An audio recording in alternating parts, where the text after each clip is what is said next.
আসসালামু আলাইকুম, কেমন আছেন সবাই? এখন এই সকালবেলা নাস্তা তৈরি করতেছি। আমার বাচ্চারা আসলে একেবারেই সবজি খেতে চায় না, কিন্তু এইভাবে সবজি করলে রুটি পরোটার সঙ্গে মাশাল্লাহ খায় আর কি, যতটুকু খায় খায়।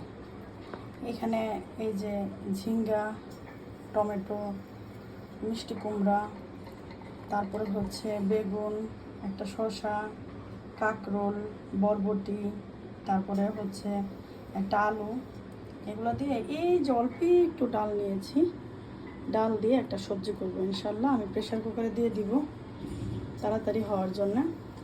দেখা যায় এটা পরোটার সঙ্গে মাশাল্লাহ ভালো লাগে আর কি। আচ্ছা, ইনশাল্লাহ।